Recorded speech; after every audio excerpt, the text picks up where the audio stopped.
and Brew obviously just splits, identifies him, kills him, tosses up the Bane. Like you can dispel AOE, dispel the what's it called, the chilling touch charges from the entire enemy team, and it just fits the OG style, I guess, for Brew is Legend, and then also of course the team fight. Like they just never win a team fight. Well, OG, thinking about, I mean, you figure they still need a support, of course. I know that he's been playing some Witch Doctor recently quite a bit. Could be a candidate, perhaps. Is there another support that maybe comes to mind? Disruptor, the usual. Okay. Interesting. It's our first Dark Willow of the event. Finally, we get to see her. I've actually, where was it? I think it was EG's. Yeah, EG just used it against VGJ earlier. I think it was mostly the matchup against Terrorblade. I expect it to be the 4. I think that's the role that's best suited for Willow right now. I truthfully don't understand the hero that well at the moment. So he just does a lot of damage, and it's really, really annoying to play against. Yeah. That's my summary. Well, I mean, this is the first game I get to cast with her as well, so it's going to be a new experience for both of us, even, it seems like, for the most part. I know that she's made, she's dabbled here and there from the Captain's Draft tournament itself to now being entered into Captain's mode, but... Oh, geez. I'm gonna be right back. I think my mic is worse than you're letting on. Let me try and run some tests real quick, and I'll be right back. Okay, fair enough. All right, look at what you did, guys. You made it feel bad now. Come on. I thought it was fine there. Anyways, Viper coming out as the third pick for Madlads. So that's going to be their mid matchup, most likely, against the Death Prophet. Yeah, again, though, on a real note, I have not casted a Dark Willow game before, so really intrigued to see how she does. I know that she's been dabbling a little bit and from position 5 support to... in fact, I want to say OG played it a couple times in the Captain's Draft tournament. I believe I remember Fly playing it for them. But there's even potentially the off-lane Dark Willow in some matchups as well. So I guess that's definitely not out of the question. Possibly S4 could be playing it here, but we'll see. We'll see where they match up with it in this case. But fourth pick now for OG. Gonna settle for a Lycan. Okay, Lycan pick coming out. Again, this is game 2 of a best of 5, and OG's up 1-0, so it's also the mentality, the idea perhaps that a little more willing to try some different stuff. But they go Lycan, the run-at-you hero, the run-at-you expert. Bane feels like could potentially be a little bit annoying for him, but overall his army, it goes back to the idea that they're very single-target heavy. Kyle was mentioning there with the Nature's Prophet potentially being good for the reason of all the minions and everything, and no different here. Helm of the Dominator, liking those wolves, the Necronomicon. That's going to be a lot of creatures running at you. So 10 seconds remaining. Yep, and that's I'm back, but it was literally just because my chair was on top of the coin. Okay. So that's the solution there. They pick Lycan. I think Fury and Visage, Lycan, they all kind of fit the same composition, but it's just what you want when you look at the first 3 picks from Madlads. It's a really good Bat Rider game, so I like the pick. But you need Bat to sort of snowball the game, and I don't like when he's forced to play without like a natural partner in the game. Like neither AA nor Bane really wants to play with Bat from the start of the game, and obviously you can utilize like the global factor of the AA, but you really want this like roaming hero with the stun to play with your Bat in the laning phase and sort of run over this Lycan. You need a traditional force support. That kind of goes back to the idea of having the Bane Ancient Apparition supporting cast. They don't have that Earth Spirit or Nyx Assassin or whatever as you're talking about. So yeah, that's going to be curious to see how they make that work. You figure their final pick is going to be setting up to be a safe laner, which Phantom Lancer was banned already by OG, so that's not going to be one. What's another safe laner that comes to mind? It feels like, this is a 4-range lineup, maybe, so it's something like maybe a Juggernaut is always a solid pick, I feel like, but... I think you want like a CK. If there were a Brood game, I like Brood here too. You really need something that if you look at the draft, they need another frontliner, preferably something with a stun, because both AA and Bane and Bat, they're what I would call they utilize vision, and they utilize these heroes that sort of go in and make things happen in the game, and they need something to do that, something to give these heroes an area to play around. You need to. There's the Brood band themselves. Interesting. Huh. So, well, that means they're not going it, obviously, but also wanted to take it away from OG, potentially, on the other side. Maybe they'll pick a Bristleback or something, but otherwise, it's like a CK, they could Weaver, 10 They could seconds just remaining. Terrorblade. No, Terrorblade's first dude. Just kidding. Yeah. Sven maybe. 5 They have a seconds lot of remaining. options, I think, but I feel like OG's draft template is just easier to execute. But if Madlads just kind of run over the lanes, I think they can take the game pretty easily. OG's turn to pick. Huh. Settle for a tiny in the end. Mhm. It's the final pick. See. My thing with that is why not just pick that earlier? That's my only thing about taking Tiny there. Is it's a great Yeah. hero, but it gets first 10 picked in a lot of seconds games. It can be remaining. played in every lane. Fnatic plays it as support occasionally. I 5 feel like you seconds just remaining. kind of squander your last pick when you pick something that's already so meta comfortable. And also the matchups in this game, like DP Tusk or like Go 2, like that's an opener I've seen used against a first pick Tiny. Yeah. Because the Tusk has disables that aren't affected by the static resist, and then DP's is like a max HP drain that also isn't affected. So an interesting choice. Worded that way. You may now Abaddon. select your heroes. Final pick. A couple of unique heroes. I mean, Abaddon, of course, not the most unique crazy, but I'm speaking for this event specifically. I've been casting over the last 5 days. We have not seen Dark Will, I've not seen Abaddon really at all. So, Yep. different heroes. It's a very strong hero this game. You can remove the grip, the lasso, and the cold feet from AA. You also are like I would say one of the best matchups to lane against Batrider. So I'd expect to see some musical chairs here. You're gonna have OG like desperately trying to put this Abaddon against the Bat and have the Lycan lane just against the Tiny, but it's really just this laning phase because if they get one Roche, it's going to be really easy for them to just kind of walk down the lane and 10 win the game. seconds Yeah. remaining. So Quli-FINAL is going to be playing the Viper this time. Of course, he played that mean 5 Tiny last seconds game. Did a hell of a remaining. job, but ultimately the losing effort. But yeah, he'll be on the Viper. Madara, of course, very worthy player himself. He'll get his hands on the Tiny this time and be in that safe lane. But it goes back to those first 2 picks. That's what really, the overall draft, it sounded like from you. And is that how well is that going to work? Now, knowing the full lineup, do you expect to see like a 2-1-2 setup or something? Or will one of those be mid, perhaps?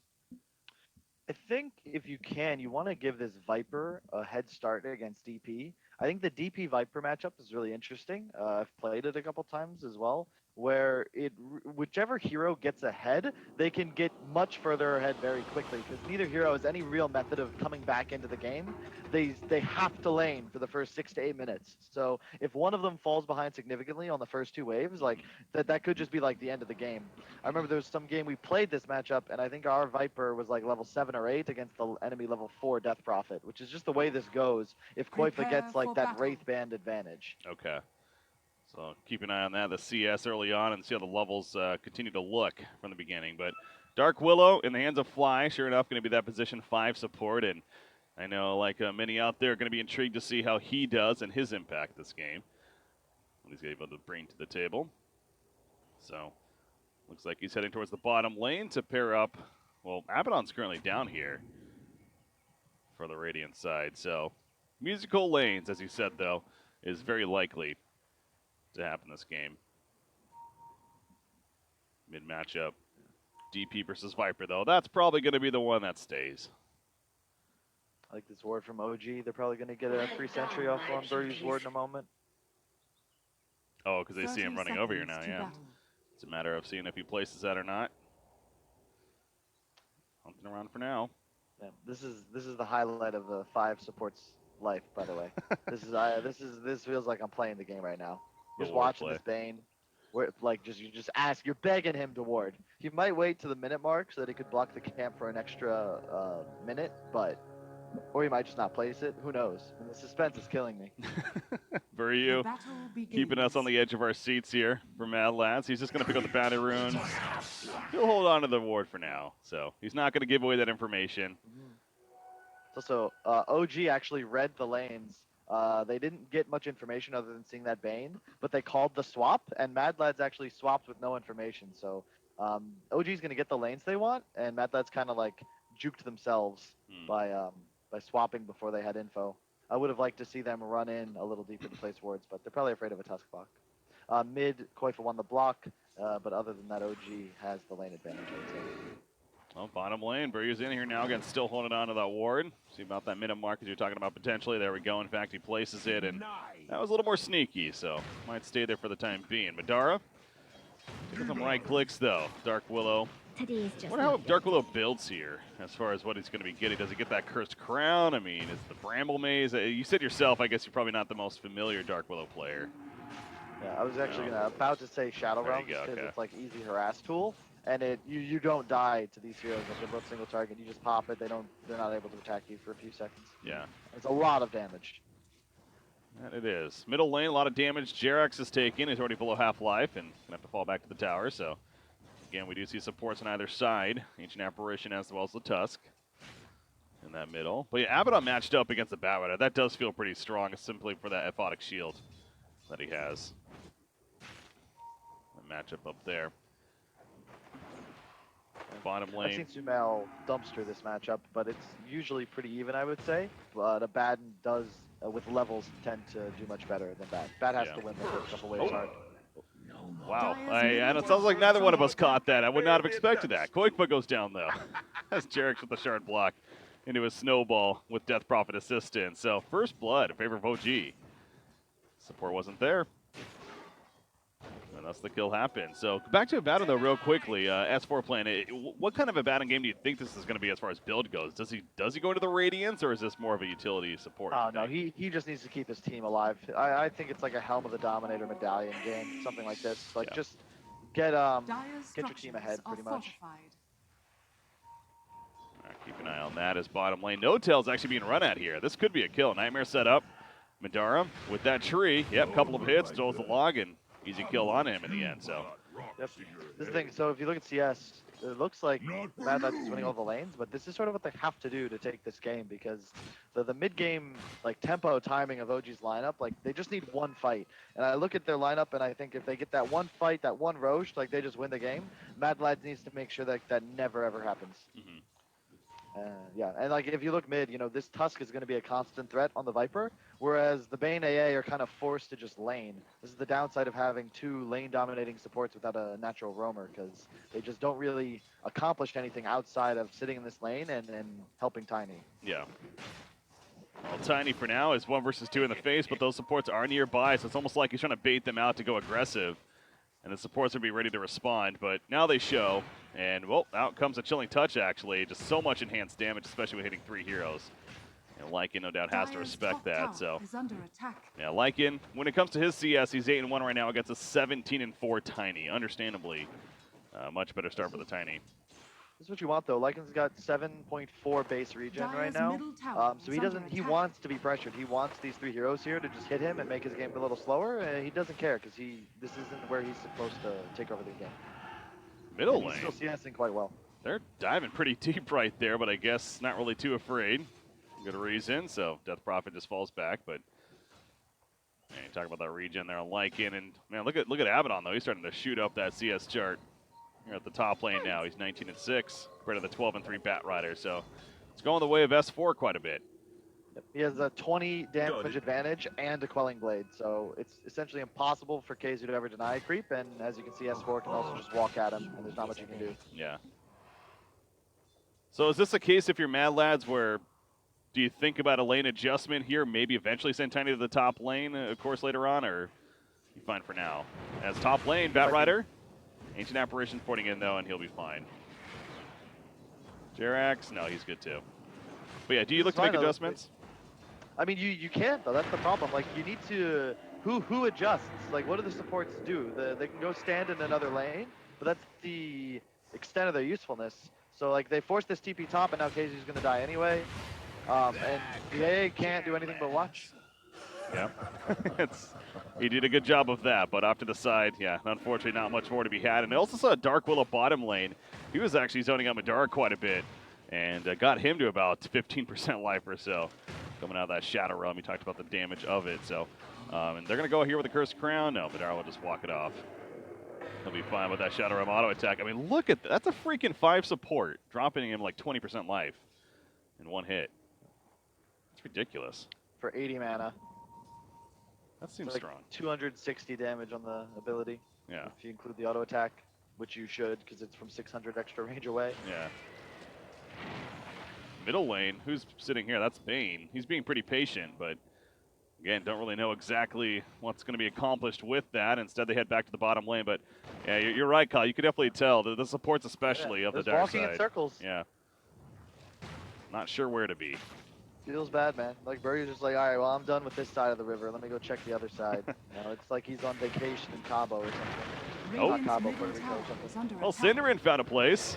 It's bottom lane to kill Lycan. Lycan was a little too far up. Back over here, though. Bane trying to deal with this Spirit Siphon, and the Brain Sample helped him do so. He's going to be fine for now, and Mad's going really deep, but Abaddon's here as well. He is level 6, by the way. No borrow time just yet. That hasn't leveled it up just yet, as the Aphotic Shield on Death Prophet pulls him out of the lasso. Jerax going to turn around with a snowball, go back on a Quake Foot. Mad is healing up with a Spirit Siphon, barely alive for the time being. Another Aphotic Shield comes out. Down goes Tusk, though, as he went in. Can they keep Death Prophet alive? It looks like it's a very close back and forth there.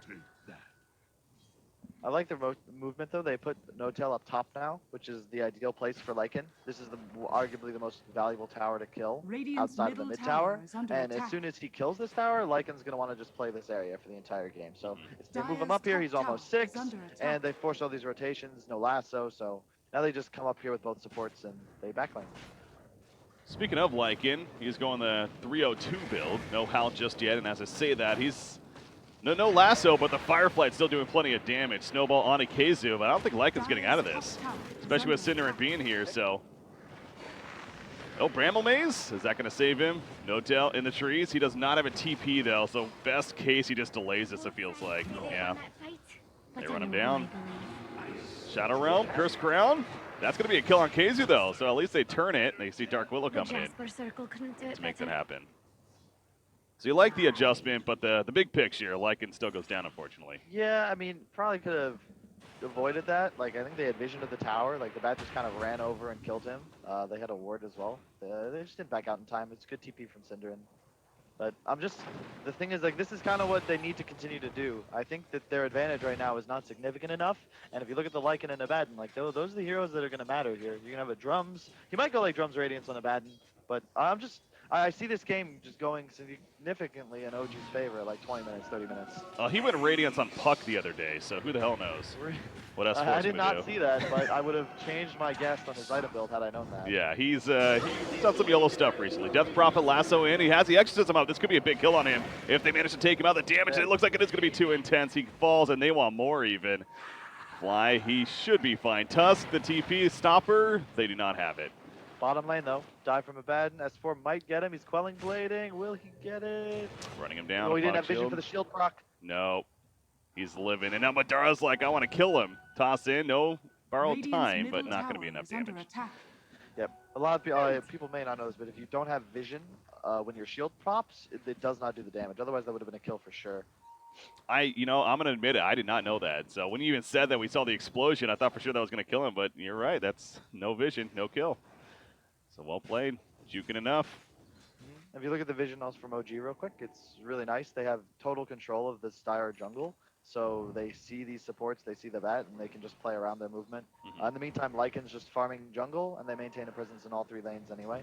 Obviously not bottom, but Abaddon will probably just TP back down in a second.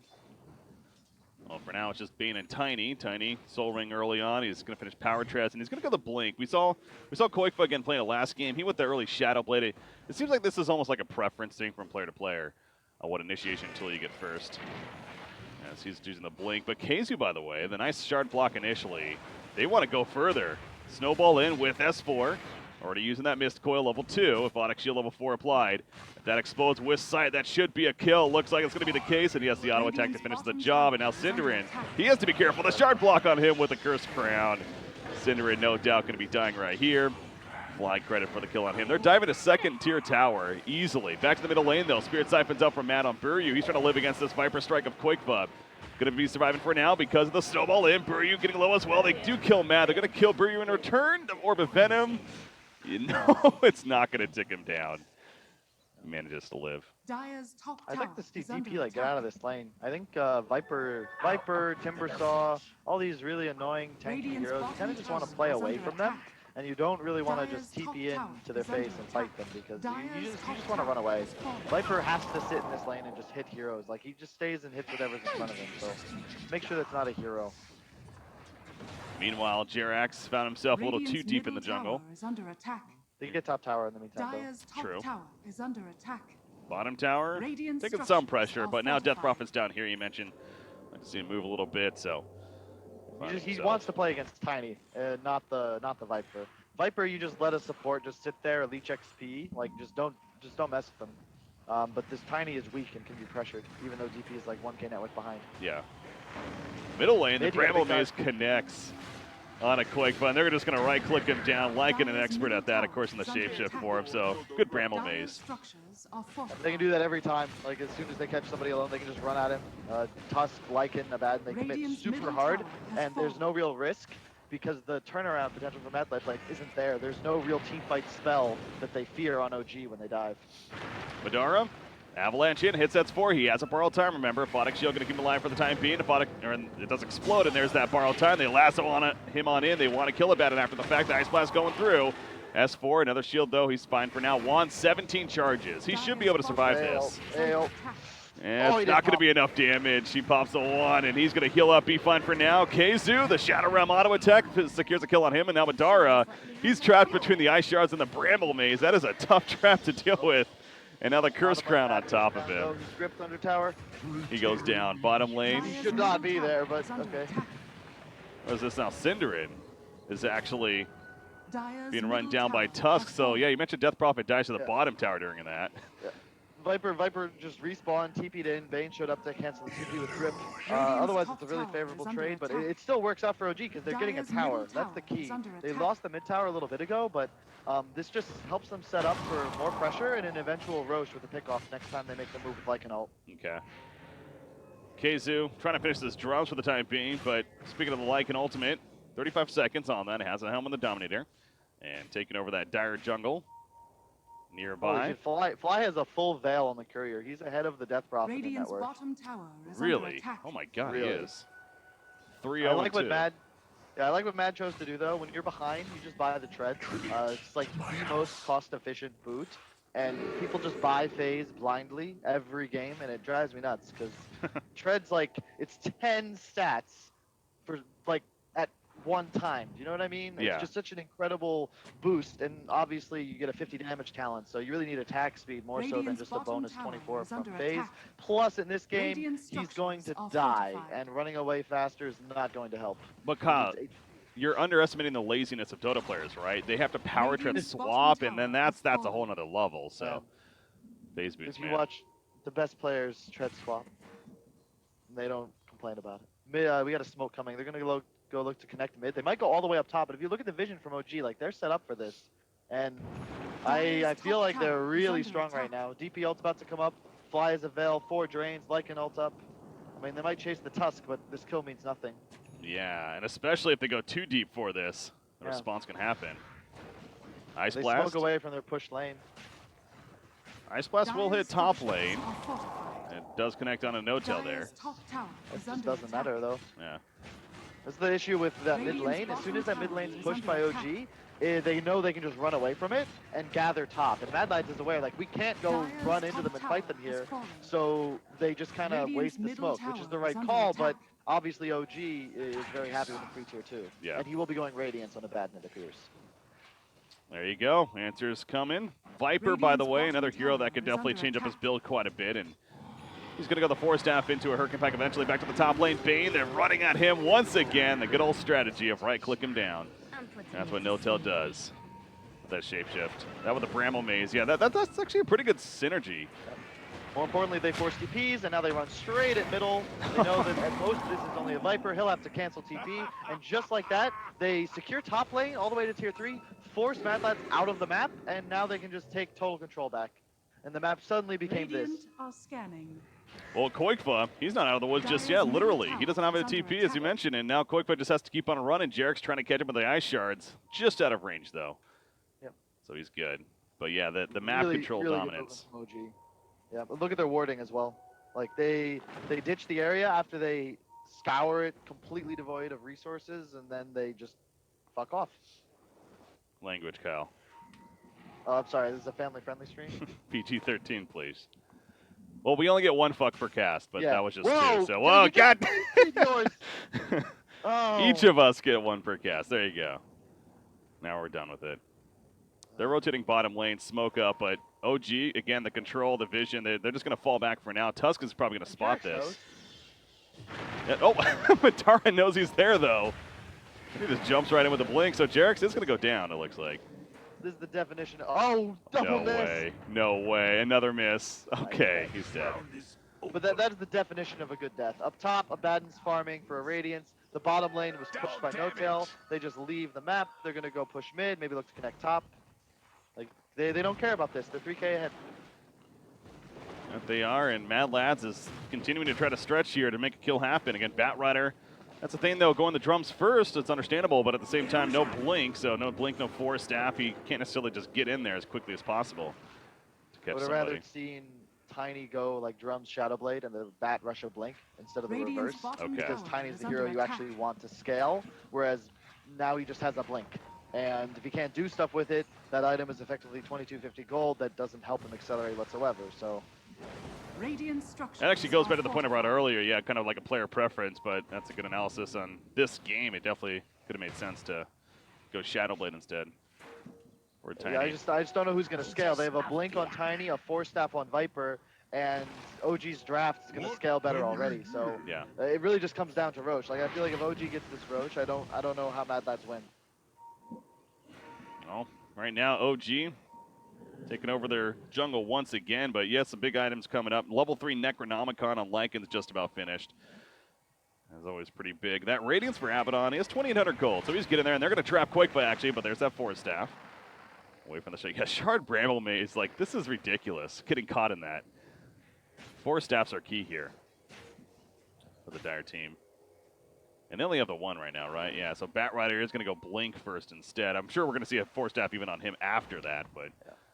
The problem is just this Abaddon. Like I neglected to realize, like Abaddon just makes your hero so annoying to play because your napalm stacks actually mean nothing. He can remove lasso, and Dire's if you bottom do tower lasso the is Abaddon, under you can always just ult to break it, and or just wait and then heal up to full by standing in your Firefly.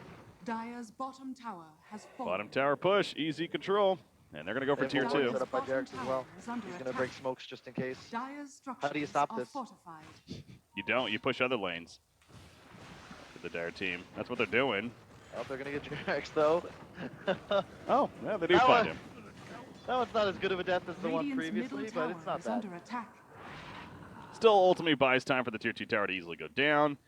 Middle lane, Quakefight, he'll have to fall back. It's a little bit of damage. Not much, though, on that tower there. So Dark Willow, yeah, the Villa Discord working on her own Yules here. This is a farm support. Yep. Got going. Batrider, Blink, 1,600 gold. Goals on the DP as well. Yeah, It's really just it's this Radiance and the Roche timing. That's what OG's waiting for. I was going to bring that up earlier. We saw Matt played Death Bravo last game. He actually didn't even go the Yules last game. He actually went a Solar Crest into a Aeon Disc, as he's kind of doing here. But Abaddon, by the way, top lane, he's fine. He just popped his Borrow Time right away. Ooh, Ran. 6-0. Shard block, not going to happen. It's a different game. Oh, team fight. Maybe. Nah, Keizu, I don't. This almost seems dangerous for Keizu, honestly. But actually, the top lane, there is a fight breaking out. Tusk does go down. Now Death Prophet has to run, so Keizu does kill Fly. So it works out pretty well for Madlad so far. 2 for nothing. Oh, Matt turned around. Throws the Yules up. Still running after him, but here we go. No-Tail's like, now's my time. Right click's coming. Madara realizing he's running. Quakefight, Spirit Siphon on him. The Extras have committed for this as well. OG wants a big fight. They're going to get maybe something out of it. On a Viper, it looks like off to the side of the left. Cinnamon cannot TP out in time, and Viper is run down in the long run. There's no counterplay to that. Like they just don't have the team fight. I think they need there's some sort of miracle initiation. A buyback on AA. He's going to try and make sure they don't Roche for free here, but it just feels like OG is just, they understand this game. You know, like they've won a bunch of majors. They are not going to throw. And to go to your point about the item build, the last game was really just a physical damage threat. This one, he just kind of needs a Yules to either just save himself, and then he can go probably like Blink Aeon Disc as he's going now, maybe a BKB, a pipe. Like, he doesn't really fear anything but this the magic damage right now. True. Yeah, it kind of goes back to the scaling of especially like a Viper right now, and the Tiny for that matter. You know, not as threatening. But Tiny does have the Shadow Blade here, so he gets both of them in succession. And going to work on an SNY next. The thing is, their whole draft relies on burst and this like 5 to 10 second window where they're hoping they can just take out like 3 of OG's heroes, whereas OG's lineup is a lot more about long sustained engagements, and they have the ability to do so because their heroes are so tanky and they have an Abaddon, and they have the snowball save, they have 2 Yules soon, they have the Willow Shadow Realm, like they have so many methods of prolonging engagements that it's gonna be really difficult for Mad Lads, I believe. They get the lasso top though. Is it enough TP? No, we might just be dead on our tail. Oh, shapeshift run, not gonna work. Yeah, Ice Blast. Radiant's top Hoping to tower do him in, is so- under attack. No, Abaddon TP is up in 8 seconds, and maybe he lives there. Well, he was busy finishing that Radiance, which he just got, so worth the sacrifice, I guess. But top tier 1 is going to fall in favor of Mad Lad. So, you know, it continues to be, you're suggesting, and for good reason, that OG is having a really good game here, but Net Worth suggests that this is a very close game. It's 1,000, 2,000 maybe at the most. It's been bouncing between that for pretty often here. It's not that close. It's more than just Net Worth, is what you're Radiant's saying. top tower is under attack. Look, I really like to know that even though he's dead, he's scouting with wolves. He's Yeah. gonna land a kill on AA for his trouble, and that actually, this is a guy with no buyback, which means that No Tail's gonna respawn, TP to the top shrine, and run immediately at Roshan.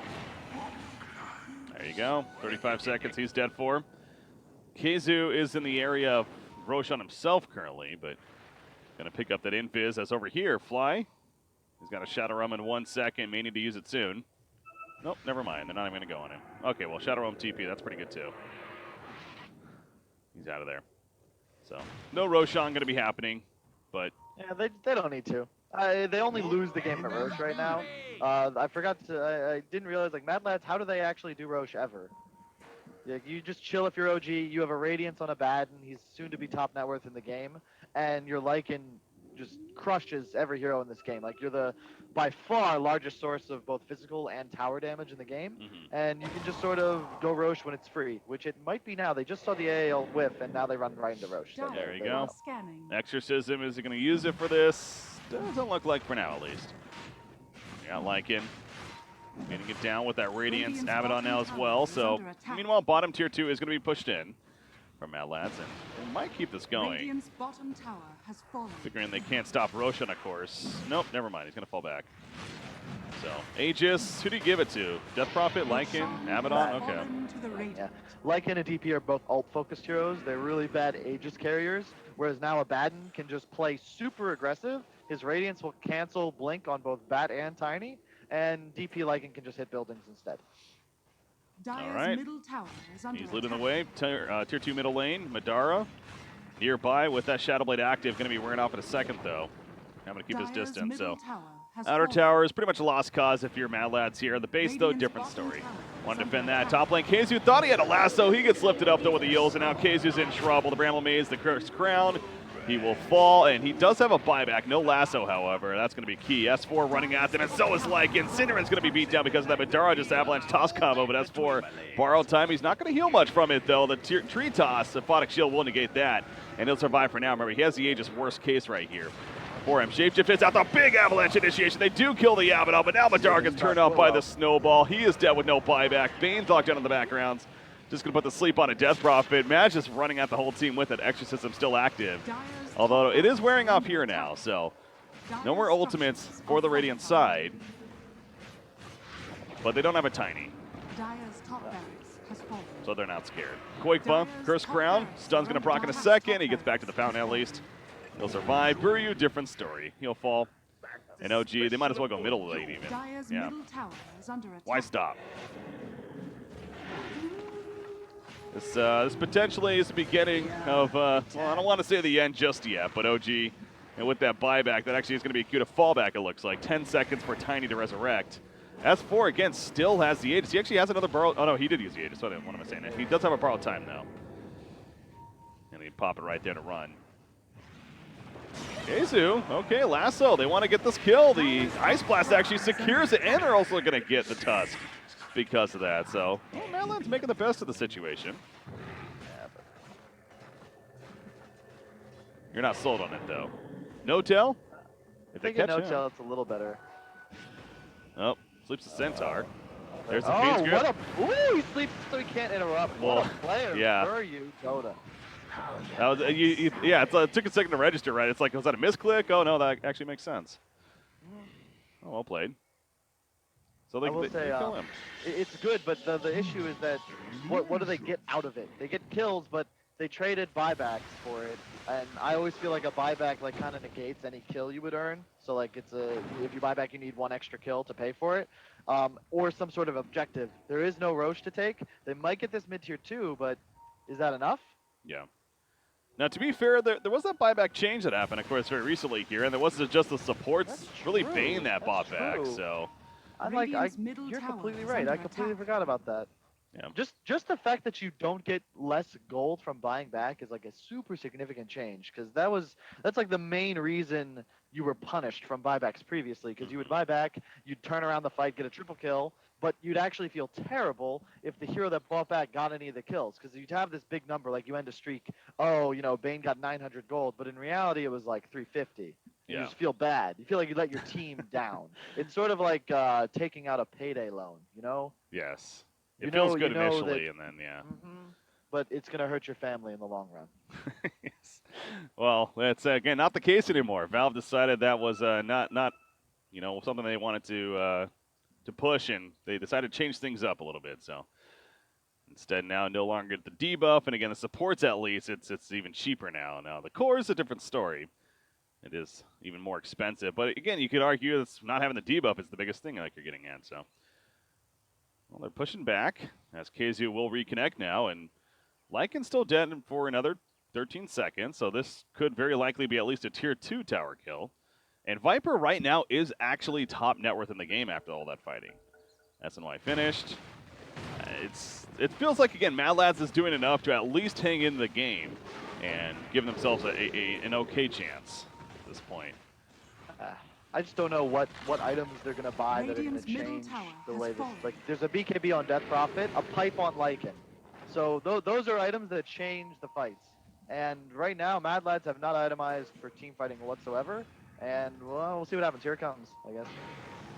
Rebel Maze put down. That's going to stop them quite a bit. And actually, the fear on a Tiny on top of that. They do kill KZU in the midst of it. And another kill on Koikva, very likely going to be happening. Yeah, the OG just clearly showing off their net worth lead there, if anything. It has completely jumped Madlads off guard. Madara turns and kills Tusk, but probably going to be at a cost for him. Might as well take somebody with him, I guess. But yeah, he goes down 3 for 1 in favor of OG. I cannot stand Sanjin Yasha as an item when you're in a position like this, and both cores purchased one. It's one of those items that is nice to like continue accelerating, like when you're ahead of a game, but when you're behind, like the item doesn't do anything to make your hero stronger. So like Viper there, they initiate on him, this 4,000 gold item like doesn't do anything for him. And honestly, items aren't like the reason they were losing this game. It's mostly draft, but still, I just don't agree. It's part of the yeah, part of the recovery, if anything, but Tiny, buyback, as you mentioned, he has to play safe, though, kind of because of that, because it would be a dieback, obviously. So he backs off quickly. He's already at half-life, though, Buryu kind of the ice shards, but OG going for objective gaming right now. And they're going to take out the melee shortly after, the range racks perhaps, but here comes Viper TPing in. Batrider's also now up. Madara wants to keep them nearby for now. Jarek, Snowball going to keep them alive for the time being. Spirit Siphon again, 4 step away from Madara, but that Snowball's going deep. The Walrus punch to secure the kill. Dieback on a Tiny is official. We see the Terrorize activated as well. Wearing out pretty quickly though. BKB from Mad. As he's backing off, of course, no exorcism throughout this. Now, No-Tail is pushing bottom lane during this. There's a Terrorize coming out, actually. We'll fear them away. Buryu, he's being ran at by that Lycan shapeshift form, and he's dead now for a minute with no buyback. This is probably the beginning of the end now for OG. That'll die for the team, but yeah, this is There's Mega Creeps. And OG looking very good to make it 2-0 here in this best-of-5 series, and there we go. It's official. GG, well played is called. OG, again, it's not over yet, but best-of-5. They're up 2-0. Madlads will need to win 3 games in a row if they want to go to the major of the MDL. Impressive from OG, though. The way you made it sound like, Kyle, especially, was that OG was really in control of that game from the beginning and did not change. It's just, honestly, man, from the opener. Like, once you've picked Bane AA, especially as first pick, like, what do you actually, like, get out of your advantage? You know, you can't change your draft at all.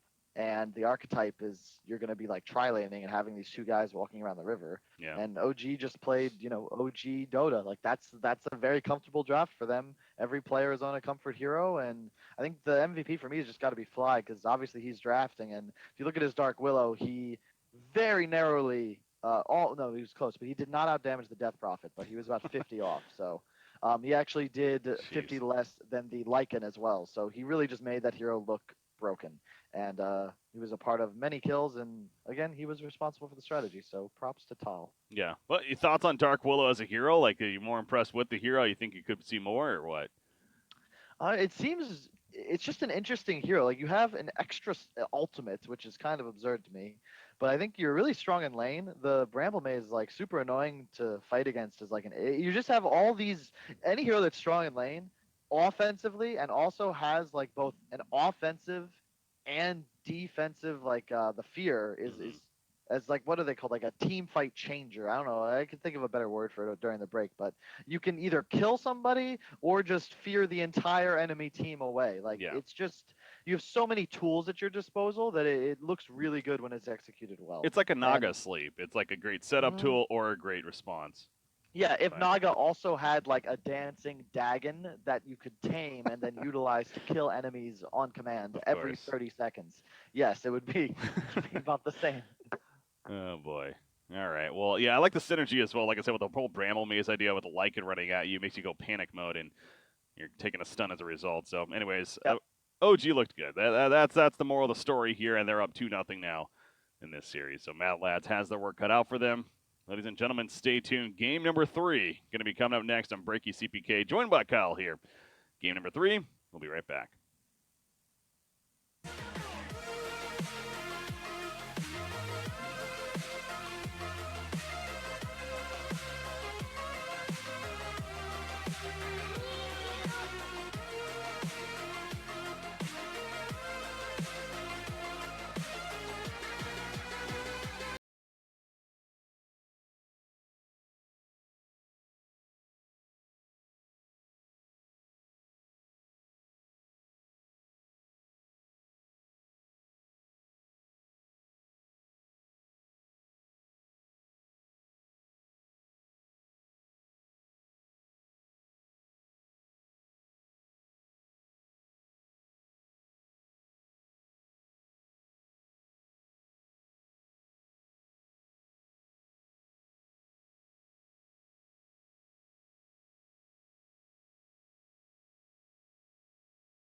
All right, welcome back, ladies and gentlemen, boys and girls. Here we are, game number 2 now. Number 3, excuse me, of OG versus Madlads here. This is a best of 5, and right now OG up 2-0 here in the finals matchup. They're on the verge of claiming their spot at the major tournament that is.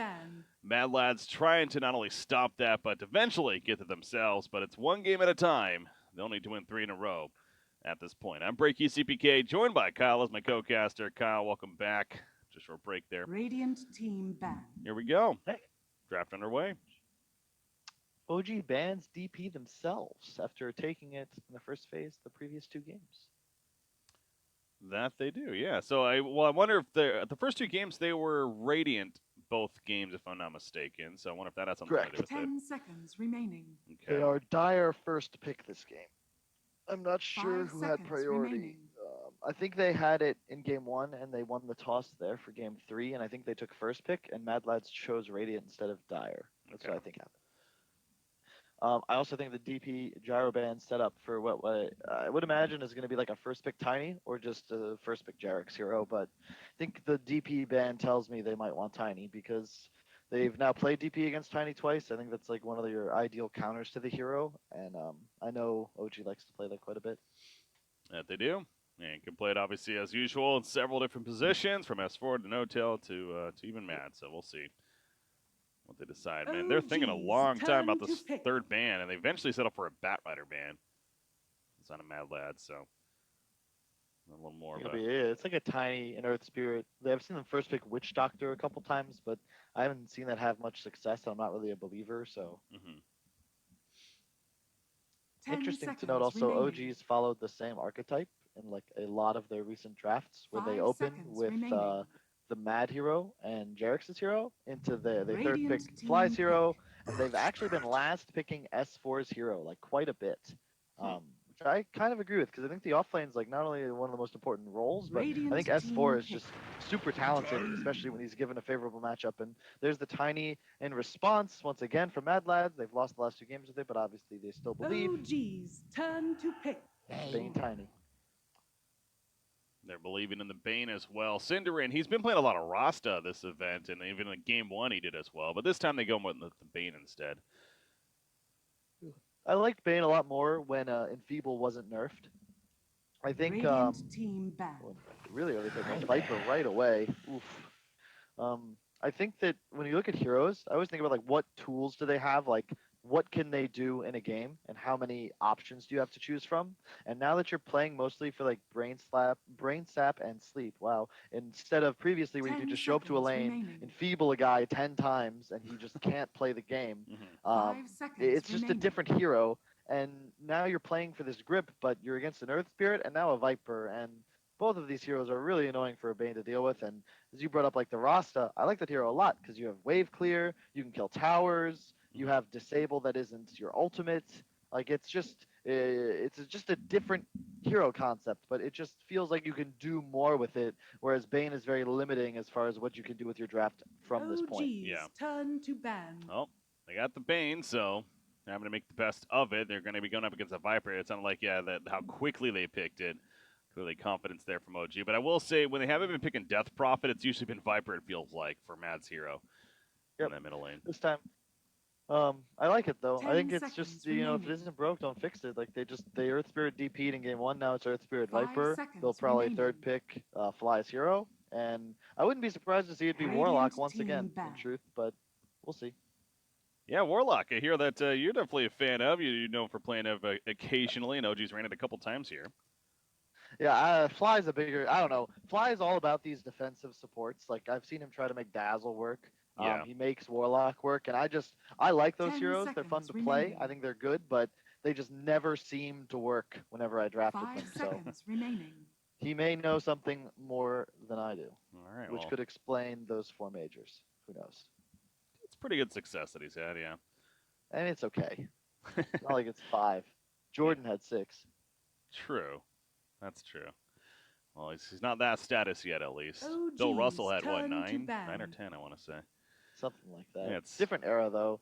We can just cut Wilt Chamberlain was the greatest NBA basketball player, arguably like the greatest athlete of all time. Okay, that man was like 7'1", and never mind. For what it's worth, I actually agree with you. 10 We're on the same seconds page there. remaining. All right. Anyways, a lot of people don't have no clue who that name is, so 5 we'll seconds just continue remaining. on. Lycan, as well as the Life Stealer bans from Madlads. We had a Terrorblade, very carry heavy on both sides early. These follow-up bans. I like the Terrorblade ban's just good from OG's perspective. Like you don't want to play against it, kind of dumpsters Viper. And then once they ban TV, Mad Lads bans Lycan because that's like the counter to Lycan in this meta. And they also just got run over by one. Um, I think it's once again like I could see a Visage being a pick. Radiant team pick. They could go back to their Arc Warden, but I like don't understand that hero, so it's hard for me to predict it. You know, it's been interesting that Omni Knight has not made ban or pick appearances in this series so far. That's It's just been really hard, to be fair, in like all the lineups that Omni would be playing in. You just look at the openers. 10 You got like seconds Rasta remaining. Tiny versus DP Earth Spirit in game one, and then this opener. Like you don't want to 5 play Omni into seconds either of these remaining. drafts. Okay. So third pick, Mad Lads. Thinking of where they want to go. They're position 4, of course, still needed. It goes back to the last game going the whole Ancient Apparition Bane and didn't necessarily work out, so maybe more of a traditional position 4. Tusk is still there. Obviously, your Spirit picked up and takes Assassin. Go Tusk. Oof. Quick response with the Warlock. There we go. As expected. So Yep. got their team fight. Just like the Golem pretty much makes Bane, I don't want to say unplayable, but you have remaining. this. It's really nice when you're playing against Bane to have an immediate grip cancel 5 from your seconds 5, remaining. because that's like the main thing and main tool Bane's going to use in the game in a fight. And Warlock's just like, nope. And he's healing the guy that you went for in the first place. Also, really good against Tiny and Tusk. If you just upheaval on top of the snowball, like they're just slowed forever. And as long as he just heals this Viper, he's going to live. Oof, PL, I would have liked to see them save that pick for last. Very strong here, but I actually think Viper matches up better against PL after this change to his kit versus previously, because the AoE break from your W actually removes juxtapose from both the PL and his illusions. Essentially, if PL is standing in your toxin AoE, he cannot make new illusions from auto attacks. That makes sense and is a very interesting idea against him, yeah. Mm-hmm. So you're also playing against Earth Spirit, an immediate stun silence. So, like, PL can't play the same way he usually does, in and out constantly, being super annoying, and they have answers. And then there you go, the S4 Lesh. That's the danger of fourth picking PL. Now it's a really bad PL game, and they have a beautiful setup for this Lesh. You have a Warlock to heal him. And the Fatal Bonds plus Lesh's AoE damage is crazy. You have Earth Spirit as a setup stun, and you have heals, you have team fight, and it just fits the tempo and style of the way OG wants to play Dota. 5 seconds remaining. Yeah, we've seen the Leshrac a couple of times, and you're right. I think the Fatal Bonds is like the biggest thing as far as the synergy with this lineup between Earth Spirit and Leshrac, especially as you're getting at. So there's going to be a lot of intense damage across the board that Mad Lads will have to deal with some way, somehow. But I will say, so you mentioned S4 Leshrac. Yeah, he's the one that's been playing it, usually in the mid lane, but with the Viper already, I mean, what could they safely in the Viper here with a mid Leshrac and then off lane final pick, or what?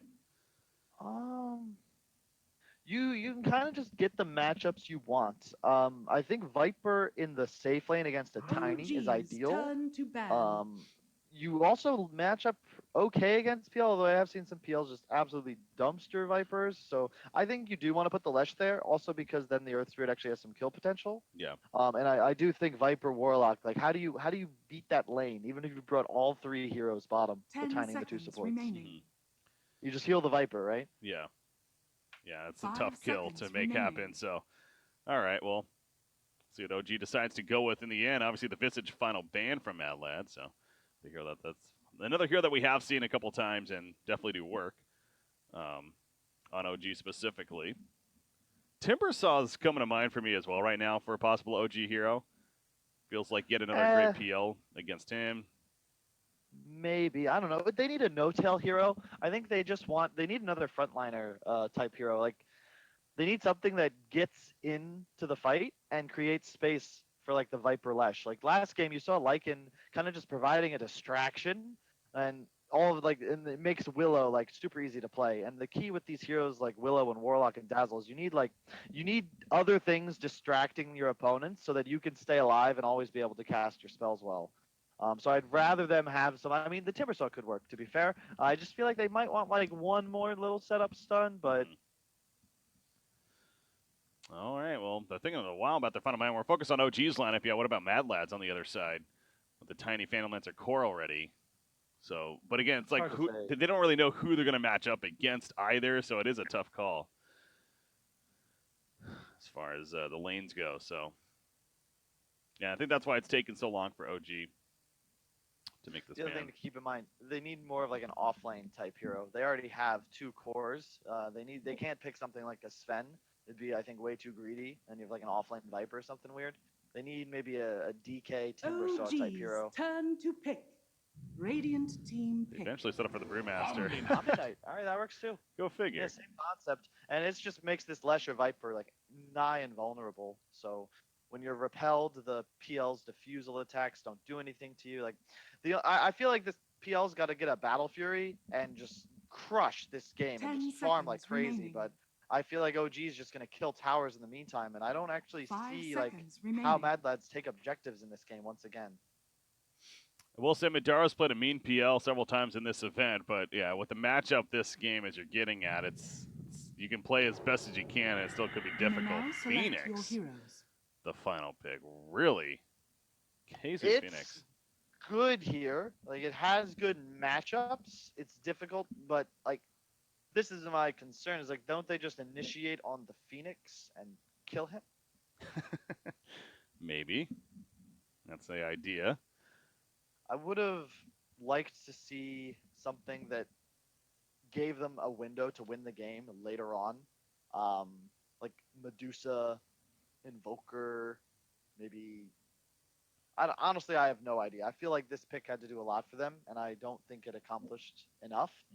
Game is still winnable, but I look at OG's lineup, and I'm just thinking they're going to walk down a lane in the mid game, be invulnerable, and just kind of be this. I don't even know a good analogy. They're going to just be a big ball and just kind of crush everything in their path. Yeah. Ball of pain. So we are at a pause here. Happened quite a bit with Madlads. Like I said, they like a little bit of extra strategy time going into the actual game itself. But unpause happens, and here we go, game number 3. So, yeah, it's one of those cases. Definitely, it's hard to really understand maybe what the Phoenix pick, but at the same time, 10 seconds see what Madlads does here. And now the ultimate question, right, is how the hell are the lanes going to look? By the way, No Tail's playing the Omni Knight. Mad's playing the Viper, sure enough. Yep. Okay. OG's kind of taking a page with the addition of Mad. I think they're playing a lot more like EG in that they're empowering their offlaner, who used to be a mid player, and playing around him a lot more, and then putting their old, used to be retired and or coach player on Viper every game. Yeah. Viper, DP, Visage. Yeah, it's specific, but I think Noto would play the Visage. Yeah, No Tail usually would play the Visage, yeah. So it's really like Viper and DP, like I mentioned. I'm trying to think of another hero that maybe he has played this event, but those are definitely the two that stand out there. So, going to be on Viper yet again. And making sure he actually, comfort. Did he play it? No, he's played, he played Luna once, but the other one I would add is just Dragon Knight. Okay, yeah, DK's on that list as well, yeah. DK, Viper, DP. The Fear specials, and now the fucking Mad specials. Effing Mad. Effing Mad, yeah. Yeah, there's your one for the cast. Got out of the way. By the way, apparently CE6, I guess it like translates to Seb, which is his name apparently, so. Or something I'll just start like calling that. him Seb, that's easy. Yeah. That's what I would say to him in person anyway. I like the wards. They use an initial smoke on OG to get some good wards up. I really like this one on this hill. It's really nice if it's unseen. Top lane, messing with Buryu. Yeah, Buryu's gonna take some good damage here, and I mean, okay, the They shard saw block. this ward. Also mid, since they were smoked, they saw Buryu place that ward. Or not Buryu, but Cinderin place the ward mid. So they're gonna be able to get the mid ward 100%, and they will not be able to take the one away from OG. They already gave S4 a sentry for it. Yeah. He's sitting with that, so as soon as the lane comes up, he'll take care of that most likely. Yep. You don't want to give away your vision. This early on. So yeah, you mentioned the very aggressive ward at the top lane, Keizu. So how is he going to fare in this lane? He's going to be going up against a Viper up here, as well as maybe even the Earth Spirit roaming around.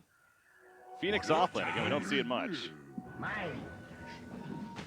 Seen Secret utilize it, but in those games, they always would pick it with two heroes that the Phoenix is just stalls the game and provides you a lot of team fight. But when Secret picks it, they have like an Earthshaker with a Lone Druid and an Invoker as their cores. And once you get to the late game, you secure it. Whereas this time, I feel like OG's mid game and even their into late game transition might just be better than their opponents. Yeah. Well, decent block to start, of course, using the shard to its advantage, so Keizu should be okay as far as maybe getting some last hits in here. Jerax, though, he's unafraid. He's just going to charge on in. Get caught in the ice shard block, but it's a lot of back and forth. So who's going to fall back first? As apparently Keizu needs to bind that hotkey for Phoenix. There we go. It's been a while since he's played it, perhaps. Bottom lane, Fly's going against Cinderin. Cinderin's the one that has to be careful now running. Purification from Omni Knight coming out, but yeah, Omni Knight Warlock in the off lane. Emoji. Going aggressive. That seems like it's between the Shadow Word and Purification spam from No-Tail. This, would you expect OG set up here to have a pretty good time, or?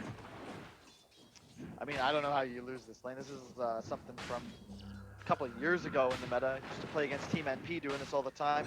Send a Warlock and some other healer bottom. And in the past, you could just Shrine right away, but now they can just kind of heal themselves over and over, run out of regen, Shrine later, and in the meantime, they just pressure and win the lane. Yeah. Maybe like a Necrophos before. Not so much anymore. Now it's Omni Knight with the Warlock. But yeah, he got a little low right there, but of course, eventually gets back and pops the salve. He's fine for now. Phantom Lancer versus the Leshrac in the middle lane, meanwhile, is the matchup. So we have action at all three lanes. Look at the top right now. This could definitely be the first play. Phoenix has the Icarus dive, going to take the snowball into Jerax right there. They want this kill first, the Icarus dive away, and they do kill the Earth Spirit. Phoenix, though, the dot will take him down. If he had that last tango before 5 seconds ago, he might have lived, but it's all good. Good play, though. Really nice snowball. Invisibility. Jerax picks up the invis in front of Tusk. I don't know if you actually saw that happen, but yeah, you do see the sentry. Leshrac did take care of that ward to confirm right away. So already that slight advantage. And how is that going middle lane? 10-1 Phantom Lancer, 9-2 Leshrac. So Madara's actually managing all right, considering the matchup there. It's top lane for you. More dot. It's got to feel the burn of Viper with level 2 poison attack. Some good damage, especially if he gets consecutive attacks off. So, is it surprising though that Phantom Lancer is doing pretty well actually here in the middle lane against Leshrac? I mean, I think PL just has so much more damage at the very start of the game that you have an innate advantage. Also, melee heroes with Quelling Blades, like it's just so much easier to last hit, and you don't really miss any for free. Lech kind of has to earn every single last hit, so I think it's pretty even. The real timing for S4 is when he hits 6. That's when PL gets threatened. Okay. Oh, yeah, we have a lag spike there. that was everyone. That happened yesterday a couple of times, unfortunately, so. Well, that Dota Plus and the Battle Cups and everything. All right, quick resume, we're good to go. Top lane, you see Buryu porting back in after getting some regen. But this top lane, it's Phoenix 9-3. You have Viper, though, 13-4, so the advantage for the Viper there. The bottom lane, though, is where it's really successful for Madlads right now. Koikba, he's 20-3 down here. That's just a tiny factor. This hero is so strong in lane. I mean, the tree is just... I mean, he has tree and a Quelling Blade. You know, how do you ever miss a last hit? Yeah. Top lane, Jerax. He can kill Fly here, though. Watching up here, Tusk going for the 4-minute bounty rune. Jerax is probably going to fall right here. Almost trying to get himself killed by neutral. It's not going to happen, though, but now Viper's running in Phoenix. Snowball saving initially towards the creeps. He does not have that Icarus dive, though. Is he out of range? Watching bottom in the meantime. He goes down. Yeah, bottom lane, Nightmare on a no-tail. Taken off immediately by Warlock, though. Synderen putting an auto attacks on him now. And there's the toss to try to finish the job. They take him out. Good vision being kept. Natty No-Tail, though, he pops Purification. Not only will live, but Synderen gets caught by the Split Earth at the final auto attack. Synderen and Quli-FINAL could have killed both. They miscued and went for different heroes with their tree throw and their brains up. They could have killed Omni for sure, 100%. So they both end up going down. They only get the Warlock. Very unfortunate. Mid lane, you can have a nice 5-position play. Fly's gonna fill the bottle. Radiant's top tower What a player. is under attack. Like, can appreciate those plays right there. Oh yeah. S4, full bottle, good to go. Top lane, what the Jerix is really deep up here. Behind the tower, and actually gonna be found, so he's in trouble. Nightmare, oh, that was awkward. Snowball connects, kinda. But they should secure this kill. Barrel roll, gonna be blocked. They should secure this kill.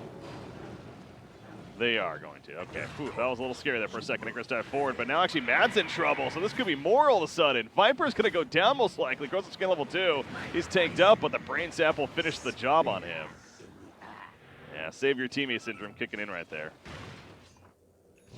Ends up going down because of that. Meanwhile, Madara, though, may fall in the middle lane. Jerix, as soon as he resurrects, he TP's mid and he secures that kill onto him. So action all over the place. 10 kills at not even 6 minutes in here. How do you think this game's going, though, Kyle? It's an advantage for either team, you think, or is it just pretty even?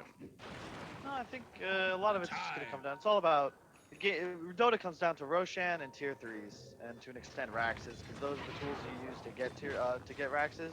So I think the key hero for OG is just this Leshrac. If S4 can get going and really start to accelerate, I think he can just crush the game. Yeah. I think that if you're ML, you need to play away from this Viper, get Phoenix 6, and then force some big team fight when they go for your PL later on. Ooh, they caught Leshrac rotating over, but they need to run at the Nightmare.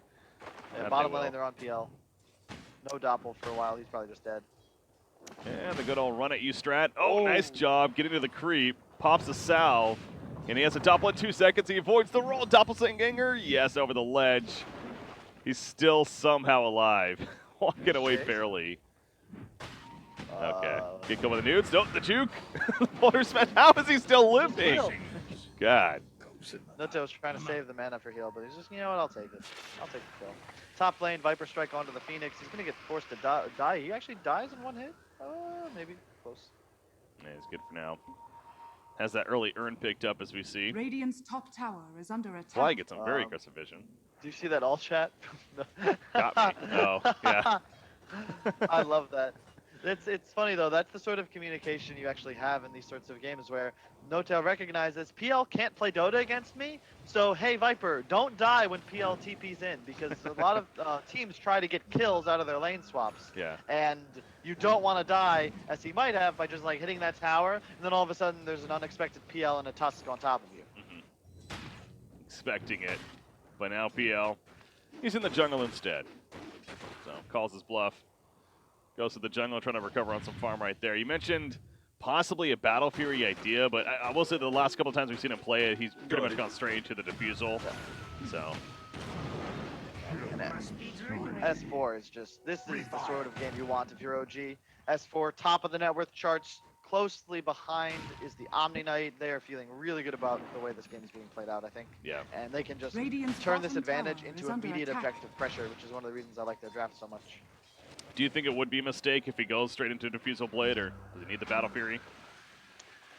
I mean, I honestly don't know. It's such a hard PL game at this point. Anytime you're forced to jungle on a hero that's arguably one of the strongest in lane, you don't feel good. And he's behind his Phoenix right now in net worth, so I don't know. You tell me. I'm not sure which I would go here. Yeah. Top lane, Synderen. S4 is, he's all over the place. He's top, he's middle, he's bottom, getting kills. Back at the top lane. Speaking of that, Keizu standing his ground against a Viper. They're going to roll in with a snowball. Quli-FINAL here as well. S4 though, guess what? Now he's at the top lane. He pops the pulse Nova. They're just ticking down like crazy. And Quli-FINAL, not much he can do except just accept death. Great hero blocking from Fly as well. S4 is absolutely carrying right now. 5-0-3 on this Leshrac. Radiant's top tower is under attack. And they're going to push top with the Radiant Diabolic structures Edicts. are fortified. Yeah, he's dominated. This is a hero that, throughout this event alone, you might want to think about banning Leshrac against OG, especially later on in the draft. I think this is just, Radiant's bottom tower it's really has just fallen. OG, I think. I mean, Radiant's Madlads top is playing with a tower is under stand-in. attack. OG's got so much more experience, and if you look at the Dire's drafts and the middle strategies tower these is teams under are trying to attack. play, it looks like Radiant Madlads is structures are drafting fortified. around just hero matchups and counter picks, and OG is doing the same, but also ensuring that they have a really nice game plan and a lot of heroes that work well and mesh together. And I think it shows in the way that they're able to move around the map and just execute. Like, it looks good. And it does. No tail. Radiant's Bottom bottom lane. tower He's is playing the under Omnight. attack. He finishes the drums. He's pushed pretty far up in the Radiant jungle. He's having a free time, though. No reason to be scared as, oh, Jerax. He goes down in the middle lane, actually. Quli-FINAL finds him. No, stuck by himself, trying to leech some experience. Quli-FINAL's like, nope, you ain't doing that. Gonna find the free kill. At least on him. So we mentioned Quli-FINAL played a great Tiny the first game in the losing effort for Madlads, but definitely they could use that again. As I say that, though, net worth, this is looking so good for OG. And now top lane, Viper running after him once again. KZU does have a Supernova. We'll see if that comes into play or not. Man, continuing to run. Level 3 corrosive skin, barely keeping alive. Daddy No-Till's coming in for the purification heal. Yet the last second, puts the repel up. Here's a Guardian Angel, and here comes the turn, baby. Supernova, not going to matter. They kill it pretty quickly.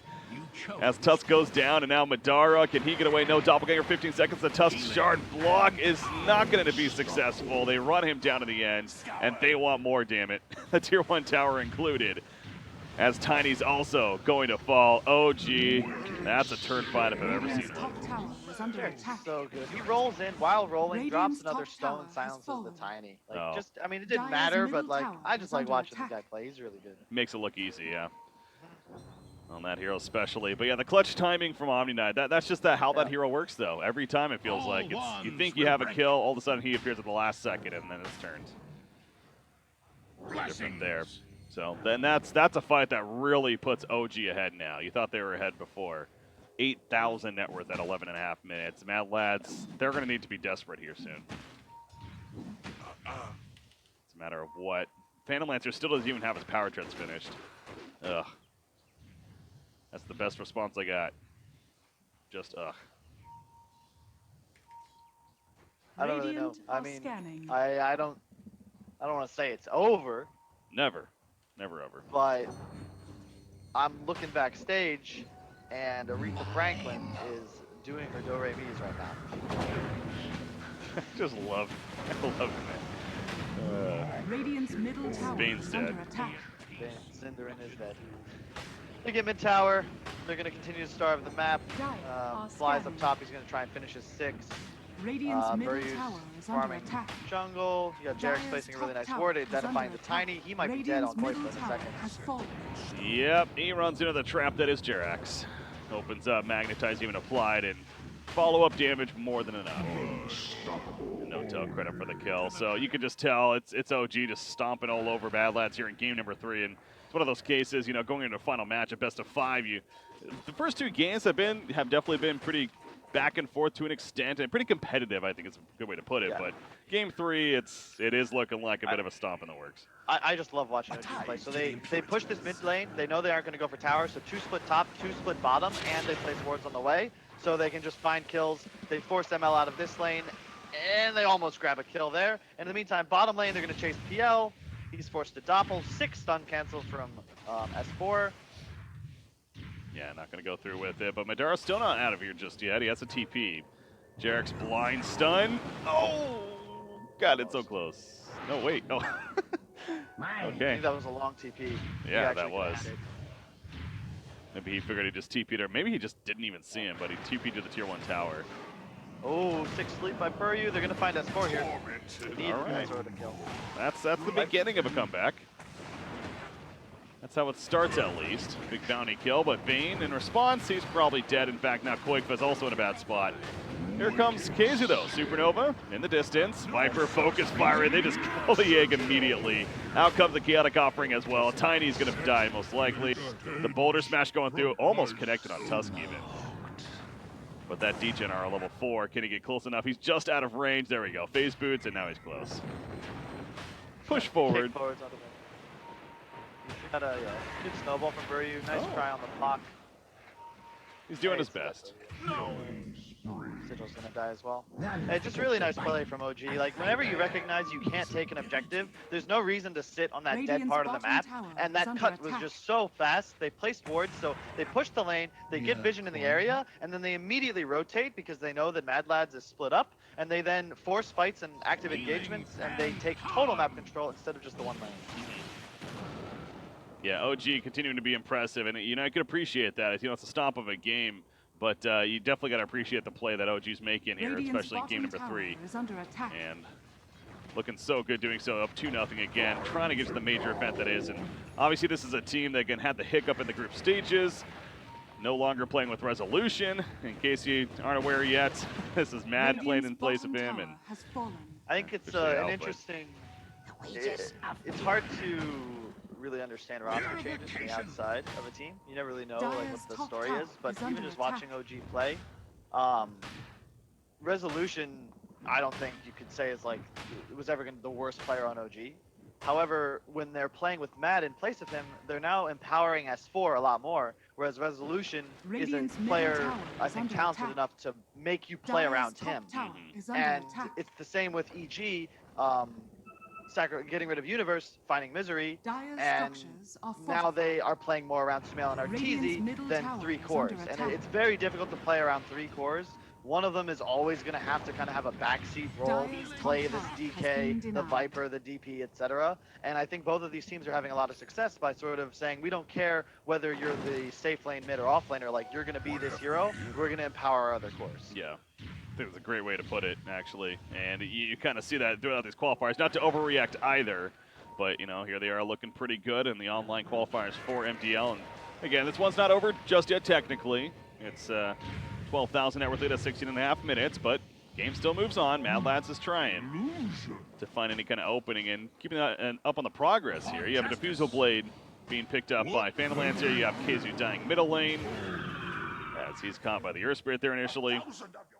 But that Diffusal is coming, and Tiny will have his tool for initiating as he's going to go the Blink. So it's just simply, you know, trying to get a couple of kills here and there with that, and who knows, maybe. But Leshrac, Bloodstone's already finished. 15 charges even on it already.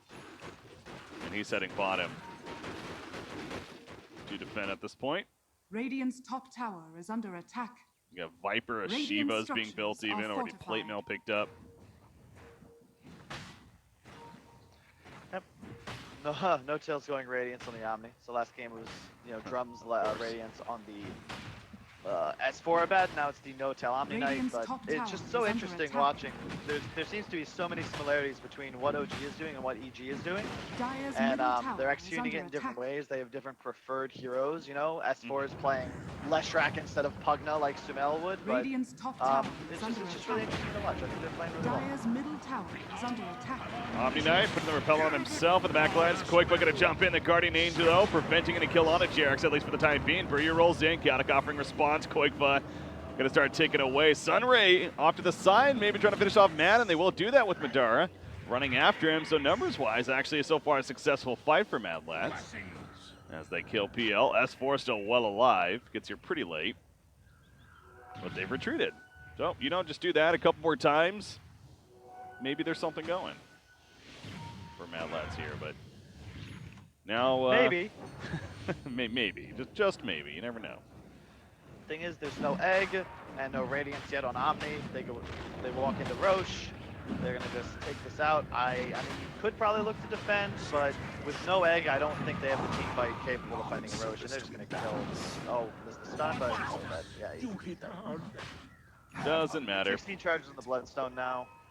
Tiny with the blink. That's no Diffusal yet on Madara. KZU's almost finished his Midas. Dire's courier has been He gets the killed. courier though. There you go. Koikba getting something out of that. You know, on the other side of the spectrum, you have a team in Madlads who's obviously more recently put together. And you did bring up, and we haven't stressed that too much throughout, but they are technically using a stand-in. Buryu, as great of a player as he is, maybe next time is actually their actual position 4 player, but of course he's been at the WESG event. Does he draft? I don't know, actually. I honestly don't know. Yeah, I do. He doesn't. No comment. No comment. Team Greece, by the way, they finished 3rd place at the event, so. Yeah. Congrats Well, to they lost to the eventual winners. To Team Russia, yeah, aka almost Virtus Pro. So. Virtus Pro minus arguably the best mid player in the world. Almost Virtus Pro. Yeah. Bottom Keizu. lane Esword was chasing this guy. Dire's bottom tower He's is getting under baited attack. a bit. He probably wanted to back. It is Aegis though, man. so actually he doesn't care. Okay, they need to get here quickly though. They need to get out of here. That's what they need to do. They know this as well. Okay. Yeah, Phoenix probably gonna be the victim in the end. So they get the Aegis burn, but whoa, whoa, whoa. You can do this? What? This is possible? Dire's middle tower has fallen. Okay. Just All right. Phoenix things. Gotta tune into the Keizu stream for more tips and tricks like that one. Yeah, apparently. He seemed confident that he could do that too. I mean, he's done that before. So, that looked fun. All right, at least he escapes, and yeah, they get the Aegis burn, and everyone gets out alive. Again, a couple of just key plays being made here from Madlads to, if anything, keep in the game. And buy time for Shadow Blade to now be finished on Tiny, Phantom Lancer. With the Diffusal, as we mentioned, he's pushing out top lane. Probably needs to get back, though, as they're already in the base. And toss on S4, toss them into the midst of a fight here. But Omni Knight nearby. Guardian Angel is ready if need be. Doesn't even need it just yet, though. Repel's put up instead. Bane buys back immediately. The splitter catches a couple, including Phoenix. Quick pass to make his way back to base. So far, Phantom Lancer is not back. He is still pushing that top lane, wants the tier 2 tower. And he may get it, actually. What does he do in this engagement right now?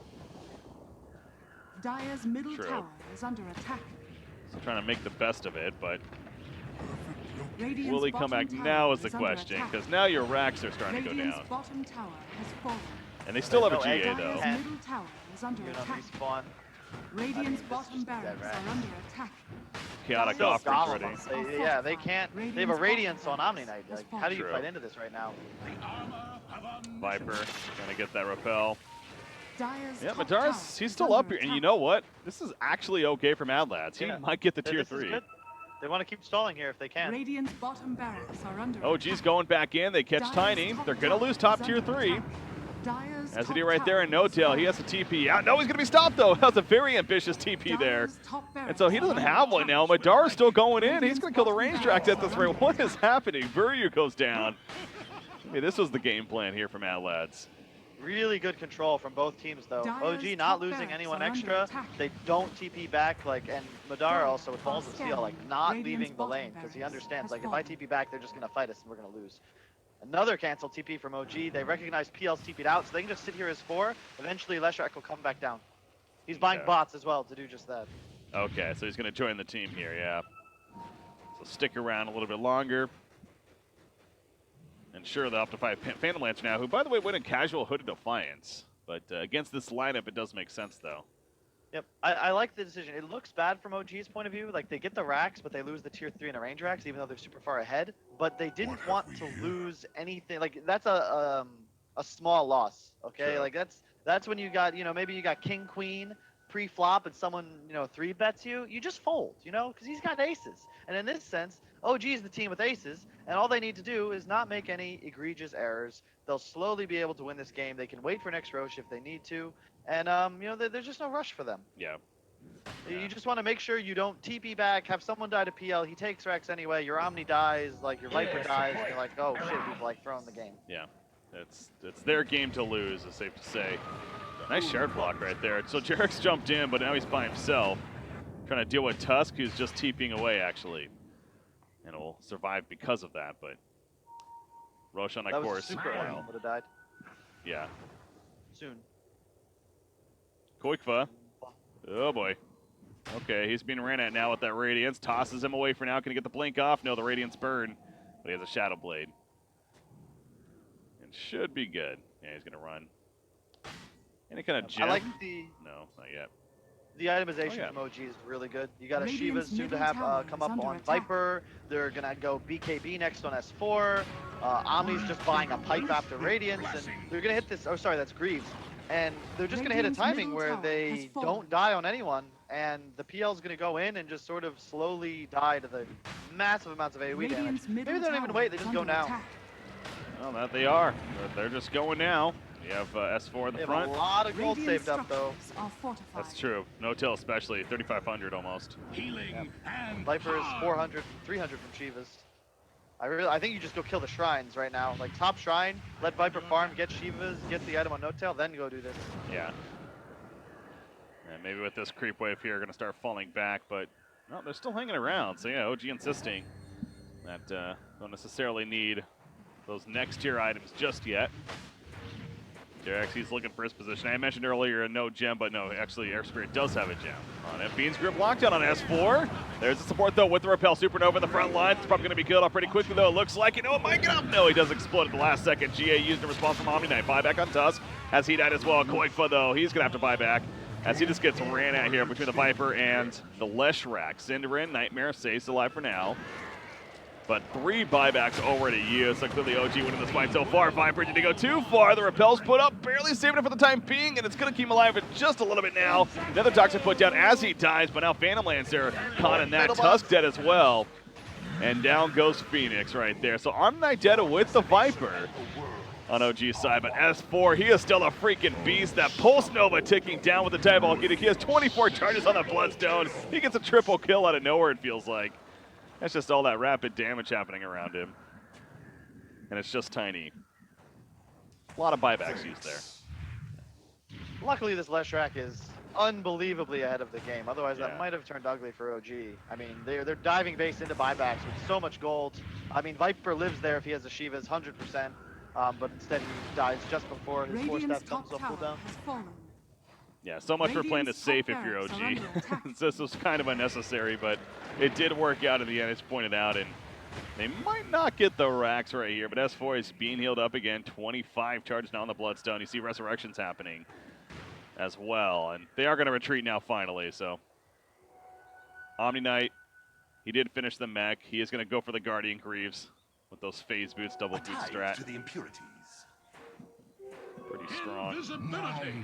It's Viper. Yeah, the Shiva's almost on Radiant's him. top He's shrine the is recipe under still. attack. So the other side though, Phantom Lancer, Yasha picked up. You have Tiny. He's going Blade Mail actually. That's again when you know. Just simply trying to react to the game and get an item that's going to help them right now. And that's if he doesn't die here, which he's probably going to. He does Radiant's buy it at middle least tower before he is dies, under but attack. that's going to be a dieback. 70 seconds. Cinderin's also dead for 35 now. 27 charges on the Bloodstone. Radiant's BKB top active. barracks are under attack. Mid lane Yep. no-tail's just warring with the PL. Keeping him busy.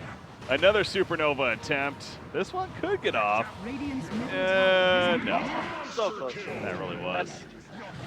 There you go. It's official. OG is going to the MDL Major. They qualify with a 3-0 victory over Madlads. OG Congratulations to them. Again, this event started off with that hiccup there. All the credit to Moriarty for the open qualifier team for defeating him in the group stages, but OG, they ran through the playoffs, not losing a single game. And they take it. I mean, I think that just demonstrates, OG above, how would I put it? They're just a team full of professionals. I think Tal, Notel, Evany on the back end, like they just build teams that try to win and commit themselves fully to this task. So there's some teams that probably tilt. You lose to an open qualifier team in group stage with like your brand new roster. It can be really demoralizing, but they just learn from it. And they didn't drop a game since that series, not a single one. Nope. And I think they found a really good draft archetype. They're, in my eyes, playing around one of the best players in Dota like throughout history in S4, and allowing him far more impact in games on heroes that he prefers to play. Like S4 Lesh, it's been some sauce for quite some time. So I'm excited to see them moving forwards, and I hope that they can have the results they're looking for at the actual event, because obviously qualifiers, Yeah. they're pretty good at now. It's just a whole other ball game when you have to go against the Liquid, the VPs, and the Secrets of the World. Exactly, and that is the biggest thing. Again, not to overreact, but I'm definitely with you. It does feel like this with the new roster and everything. OG, they've already found things clicking together, Yeah. and a comfort factor.